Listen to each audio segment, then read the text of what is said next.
किन्नर चुड़ैल। गोरखपुर नाम का एक गांव हुआ करता था। उस गांव में ज्यादा लोग नहीं रहते थे। उस गांव में एक गर्भवती विधवा औरत रहती थी। उस औरत का नाम कमला था। कमला अपने घर में अकेली रहती थी। उसके पति की सारी जायदाद उसके नाम हो गई थी, पर सभी गांव वाले उस औरत को मनहूस औरत समझा करते थे और सभी उससे नफरत किया करते थे। एक बार कमला राशन की दुकान पर खाने का सामान खरीदने जाती है। भैया जी, जरा 1 किलो दाल चावल देना। अरे हाय हाय हाय हाय हाय हाय! अरे मनहूस औरत, मेरी दुकान में अपशुगन करवाने आ गई क्या? हैं? चल जा यहाँ से। मैं कुछ नहीं देने वाला हूँ तुझे। भाग भाग यहाँ से, चल जा निकल। भैया जी, ऐसा मत कहिए। मैं गर्भवती हूँ, मुझे खाने की बहुत जरूरत है। मुझे खाना दे दीजिए। दुकानदार कमला को वहां से धक्के मारकर भगा देता है। तभी कमला रोते रोते उस गांव के किन्नरों के इलाके में आ जाती है। गांव वाले किन्नरों को उसी इलाके में रखा करते थे, क्योंकि वो लोग किन्नरों को पसंद नहीं करते थे और उनके इलाके में रहने से मना करते थे। तो किन्नरों ने उसी गांव में अपना एक इलाका बना लिया था। जब किन्नर लोग देखते हैं कि एक गर्भवती महिला रोते रोते उनके इलाके में आ गई है, तो सारे किन्नर कमला के पास जाकर उसका हाल पूछने लगते हैं। क्या हुआ बहन, तुम्हारी गर्भवती अवस्था में इतनी बुरी हालत कैसे? तुम रो क्यों रही हो? तुम डरो मत, हम तुम्हें कोई नुकसान नहीं पहुंचाएंगे। तुम शांत होकर सब बताओ कि हुआ क्या है। मैं कमला हूँ। मैं गांव के दूसरे इलाके से आई हूँ। 2 महीने पहले ही मेरे पति की मौत हुई है। मुझे गांव के लोग मनहूस मानते हैं, क्योंकि मैं विधवा हूँ और गर्भवती भी। वहाँ के लोग मुझे खाने के लिए कुछ बेचने के लिए भी तैयार नहीं, जिससे मेरा गुजारा नहीं हो रहा था। कोई बात नहीं कमला, हम तुम्हारा ख्याल रखेंगे। किन्नर लोग कमला को एक खाली घर में रहने के लिए जगह दे देते हैं और उसकी देखभाल भी करते हैं। कुछ ही महीने बाद कमला अपने बच्चे को जन्म देती है, पर अफसोस, कमला बच्चे को जन्म देते ही अपनी जान गंवा देती है। जब सब किन्नर बच्चे को देखते हैं तो बहुत खुश हो जाते हैं, क्योंकि वो बच्चा भी किन्नर ही था। कमला ने एक किन्नर बच्चे को जन्म दिया था। अब इस बच्चे की देखभाल कौन करेगा? हम तो इस बच्चे को गांव के दूसरे इलाके में भी नहीं भेज सकते। और तो क्या हुआ, इस बच्चे की माँ नहीं रही तो हम इसे पालेंगे। अब ये हमारे इलाके में रहेगा, हमारे साथ रहेगा। फिर वो किन्नर उस किन्नर बच्चे को गोद ले लेते हैं, उसका नामकरण कराते हैं। उस किन्नर बच्चे का नाम शक्ति रखा जाता है। देखते ही देखते शक्ति बड़ी होने लगती है। उसके रंग रूप बहुत सुंदर थे। वो बहुत सुंदर किन्नर दिखती है। एक दिन शक्ति एक किन्नर से पूछती है, माँ जी सुनिए ना, ये गांव के दूसरे इलाके में भी तो लोग रहते हैं, तो हम वहाँ क्यों नहीं जाते? हम उनसे अलग क्यों रहते हैं? शक्ति, क्योंकि वो लोग हमारे जैसे नहीं, वो लोग हमें पसंद नहीं करते, इसीलिए हम उनसे अलग रहते हैं। क्यों? वो हमें क्यों पसंद नहीं करते? मुझे एक बार उस इलाके में जाना है। मैं एक बार वहाँ जाकर घूम कर आऊं। शक्ति, खबरदार, जो तू उस इलाके में कभी भी गई तो अपनी जान नहीं गंवाना चाहती तो उस इलाके में कभी कदम भी नहीं रखेगी, समझी? इतना कहकर वो किन्नर वहां से चली जाती है। शक्ति उस किन्नर की बात सुनकर बहुत रोती है। माँ जी, ऐसा कैसे कह सकती हैं? उन्होंने इतनी सी बात के लिए मुझे इतना डांटा। अब तो मैं उस इलाके में जरूर जाऊंगी।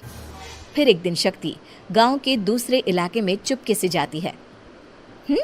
ये लोग तो हमारे जैसे ही इंसान हैं, तो ये हमसे नफरत क्यों करते हैं? जब शक्ति उस इलाके में पहुंचती है तो गांव के सारे आदमी उसके रूप से मोहित हो जाते हैं। वो लोग ये अंदाजा नहीं लगा पाते कि वो किन्नर है। शक्ति की सुंदरता देखकर सारे गांव वाले उसकी तारीफ करने लगते हैं। तभी गांव का चक्कर लगाने गांव के जमींदार का बेटा हर्ष वहां पहुंचता है। हर्ष भी दिखने में बहुत सुंदर होता है। जब हर्ष ने शक्ति को देखा तो वो भी उससे मोहित हो गया, और जब शक्ति की नजर हर्ष पर पड़ी तो वो हर्ष को देखकर मोहित हो गई। आपको पहले कभी इस गांव में देखा नहीं। इस गांव में आप नए हैं क्या? जी नहीं, वो मैं बस। तभी शक्ति बोलते बोलते रुक जाती है और मन में सोचने लगती है, अगर मैंने इनको बता दिया कि मैं दूसरे इलाके से आई हूँ तो वो समझ जाएंगे कि मैं किन्नर हूँ, इसलिए मुझे इनसे झूठ ही बोलना पड़ेगा। शक्ति हर्ष को कहती है, जी हाँ, मैं इस गांव में नई आई हूँ, यहाँ अकेली रहती हूँ।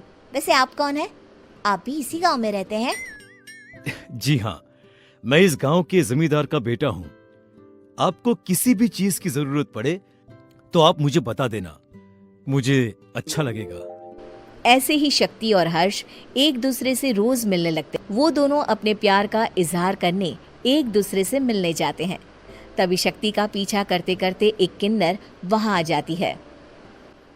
शक्ति, शक्ति, मैं तुमसे बहुत प्यार करता हूँ। मैं तुमसे शादी करना चाहता हूँ। क्या तुम मुझसे शादी करोगी?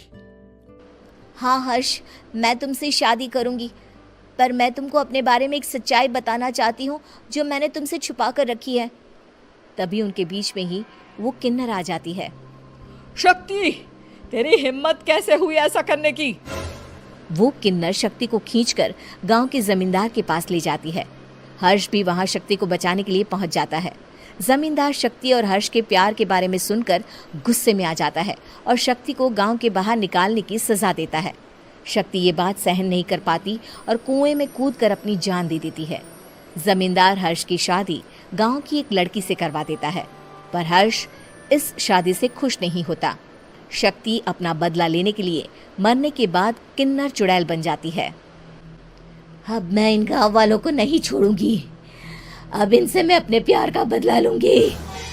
किन्नर चुड़ैल गांव वालों को परेशान करना शुरू कर देती है। एक बार वो रात को गांव के खेतों में पहुंच जाती है और वहां आग लगा देती है। सारी फसल जल के राख हो जाती है। जब एक आदमी रात को उठकर देखता है कि खेत में आग लग गई है तो वो वहां पहुंच जाता है।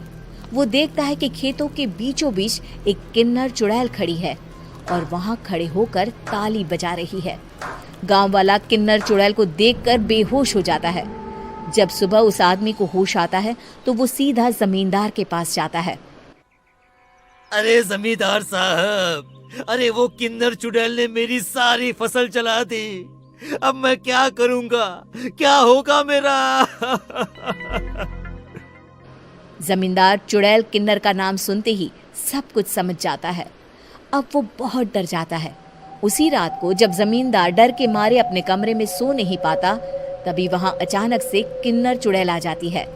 किन्नर चुड़ैल जोर जोर से जमींदार के आगे खड़ी होकर हंसने लगती है और ताली बजाने लगती है। जमींदार उस डरावनी किन्नर चुड़ैल को देखकर बहुत डर जाता है। तूने मेरे साथ बहुत बुरा किया, अब मैं तुझे जान से मार दूंगी। नहीं नहीं नहीं नहीं, नहीं। मुझे माफ कर दो, मुझे मत मारो। मैं कभी ऐसा दोबारा नहीं करूंगा। अब तुम जो बोलोगी वही मैं करूंगा। ठीक है, मैं चाहती हूँ कि किन्नर इलाका गांव के इलाके से जुड़े और गांव का कोई भी आदमी किन्नर समाज से द्वेष ना करे, उससे नफरत ना करे, नहीं तो मैं सारे गांव को मार दूंगी। और तुम गांव में एक नया कानून बनाओ कि अगर किसी ने भी किन्नर समाज को हानि पहुंचाने की कोशिश भी करी या इनसे भेदभाव करने की भी कोशिश करी तो उनको कड़ी से कड़ी सजा मिलेगी। हाँ हाँ हाँ हाँ, मैं ऐसा ही करूंगा। तुम जो बोलोगी वो मैं करूंगा, पर मुझे जाने दो प्लीज। तब वो किन्नर चुड़ैल वहां से चली जाती है। गांव का जमींदार किन्नर चुड़ैल का कहा मानते हुए दोनों इलाकों को एक कर देता है और नया कानून भी लागू कर देता है। तब से वहां किन्नर समाज और बाकी गांव वाले शांतिपूर्वक रहने लगते हैं।